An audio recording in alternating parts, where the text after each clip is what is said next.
En esta parte lo que vamos a ver es una forma de encontrar los pesos sinápticos que en principio es equivalente a lo que vimos antes, pero tiene un mayor sustento matemático.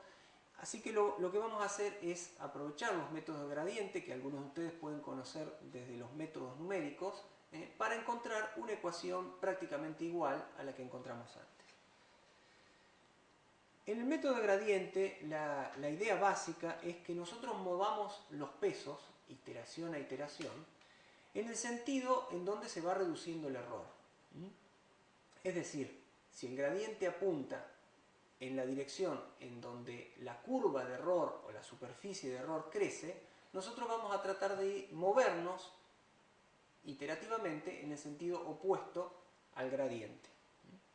Entonces, nosotros en el caso más simplificado nos podemos imaginar que hay una curva que tiene esta forma, esta especie de paraboloide, y que para cualquier valor de los pesos que nosotros definamos, imagínense que yo acá estoy graficando distintos valores de W1 y W2 que me van a dar un distinto error, un diferente error.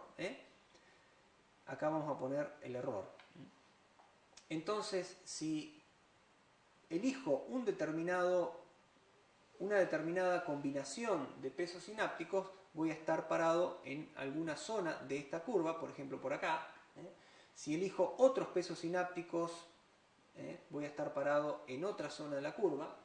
Y en cada zona de la curva que yo me pare, voy a tener un vectorcito, que es el vector del gradiente, que apunta hacia donde crece esa superficie de error. Pero yo lo que quiero encontrar es este punto, el punto donde está el mínimo, donde cometo el menor error posible con mi perceptrón simple o en el caso general para la red neuronal.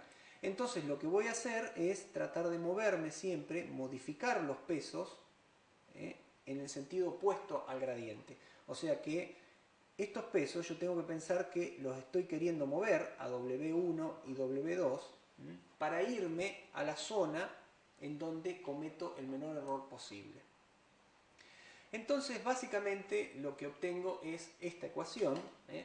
Vean que acá yo vuelvo a tener los pesos en la iteración siguiente del entrenamiento, los pesos en la iteración actual, y acá lo que tengo es el opuesto, o sea, por eso el signo negativo, al gradiente de error en relación a los pesos, con respecto a los pesos, multiplicado por nuevamente una constante que es la velocidad de aprendizaje. Esa constante, si yo la hago más grande, se va a mover más rápido en la superficie, si la hago más pequeña, se va a mover más lentamente.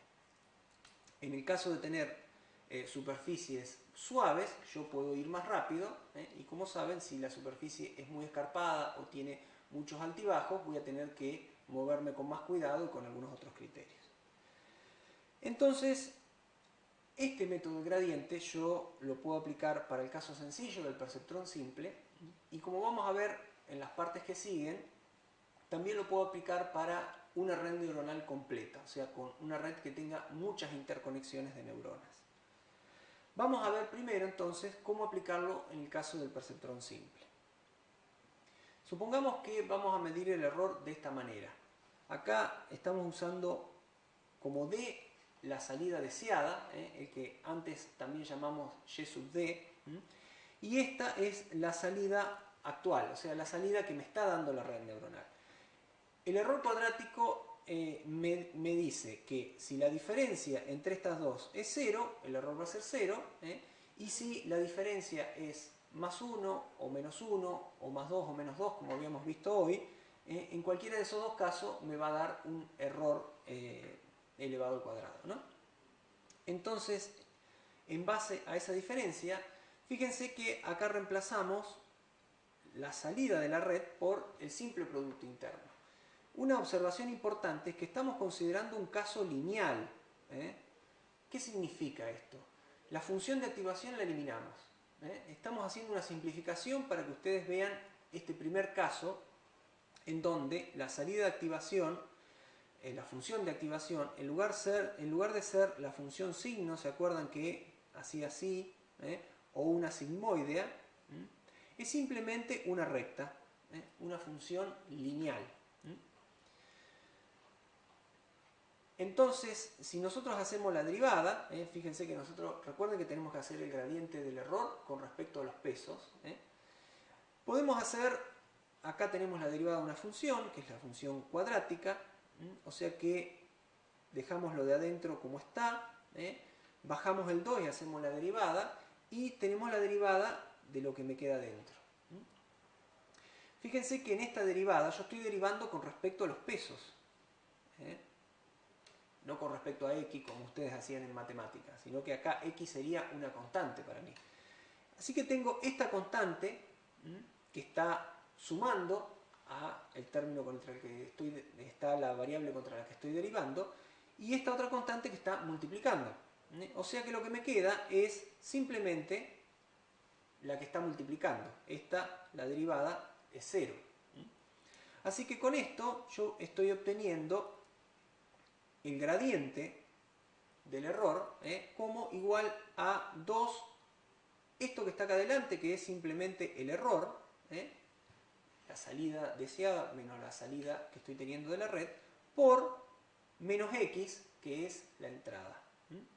De esta manera, si yo reemplazo en la ecuación de gradiente que tenía antes, fíjense que acá tengo el vector de pesos en la próxima iteración, acá tengo el vector de pesos actual, acá tengo menos el gradiente de error, así que reemplazando, yo lo que voy a obtener es esta ecuación, que a ustedes les tiene que sonar muy similar a la que teníamos antes. Fíjense que simplemente lo que ha cambiado con la que habíamos obtenido en la parte anterior, en la parte intuitiva, es que tenemos 2 por mu, y antes teníamos una eta.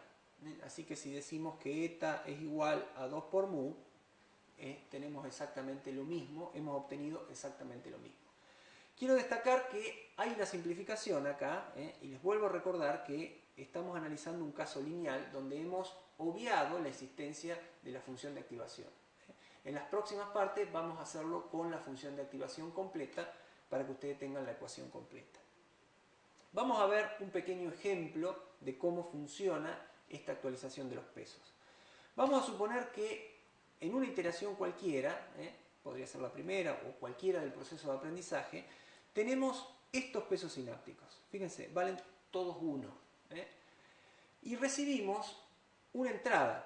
Observen que la entrada que recibimos es solamente x1, x2. Recuerden que x0 es la entrada de sesgo o de bias y vale siempre menos 1. Y también lo que tenemos como referencia es cuál es la salida que debería dar en el caso correcto. Entonces, veamos cómo funciona nuestro percentón simple. Si nosotros multiplicamos cada peso por la entrada que le corresponde, tenemos más 1 por menos 1, este menos 1 de acá, más 1 por más 1, más 1, más 1 por más 1, más 1, y el signo de todo esto va a dar 1 positivo, que evidentemente no coincide con lo correcto o lo que a nosotros nos dice el dato de entrenamiento que debería ser lo correcto. Entonces evidentemente acá tenemos un error y hay que corregir los pesos sinápticos. Para corregirlos vamos a utilizar la formulita de adaptación de pesos que acabamos de encontrar, en donde tenemos a los pesos actuales, le vamos a sumar esta componente, que es la que acabamos de encontrar. Fíjense, acá tenemos los pesos actuales, que son los que habíamos dicho que eran los que estaban inicialmente. Acá tenemos los valores de la entrada. Acá tenemos el error. Observen que nosotros tenemos el menos 1, que es la deseada, menos 1, que es el valor que me está dando actualmente. Y acá tenemos esta constante de aprendizaje. Entonces, vamos a suponer, para este ejemplo, que la constante de aprendizaje es 0,5, un medio directamente. Entonces, ¿qué nos va a quedar acá? Un medio va a ir al mu. Nos va a quedar simplemente esta actualización. Nos quedó un 2 ahí adelante. Y el vector nuevo de pesos, el vector de la próxima iteración, va a ser el vector actual de pesos, recordarán, y esto que es el ajuste, el cambio que hicimos. Así que nos va a quedar, simplemente acá sumamos como se suman los vectores, nos va a quedar 3 menos 1 menos 1. Veamos ahora, ¿qué pasa si vuelve a entrar a nuestra neurona la misma entrada que entró antes? ¿Se habrán corregido los pesos de manera adecuada para que ahora la salida sea correcta? Bueno, tendremos que hacer los mismos cálculos que antes. Fíjense que ahora, si vuelve a entrar la misma entrada, estos son los pesos que tenemos los nuevos, y esta es la entrada. Así que es 3 por menos 1, es este menos 3 de acá. Menos 1 por 1, esta sí es parte de la entrada verdadera. Recuerden que este era el x sub 0. Y menos 1 por 1, esta otra parte, que es lo que tenemos acá. El signo de esto es menos 1, por lo tanto, ¿se acuerdan que la salida deseada era menos 1? Efectivamente, hemos logrado que el error sea 0. Con este ejemplo sencillo vemos cómo en una sola iteración de la actualización pudimos corregir automáticamente, a partir de un ejemplo, los valores de los pesos sinápticos y por lo tanto podemos decir que la neurona aprendió. Aprendió ese ejemplo. En el caso general nosotros vamos a pretender que la neurona aprenda muchos ejemplos. Nuestro archivo de entrenamiento, recuerden, va a tener a lo mejor 50, 100 casos para aprender. Entonces vamos a tener que ir moviendo con una velocidad de aprendizaje, recuerden el mu, pequeña, para que aprenda un poquito de cada uno e incluso le vamos a poder mostrar ese archivo de entrenamiento muchas veces hasta que la neurona realmente no se equivoque en ninguno de los casos o la menor cantidad posible de casos de entrenamiento.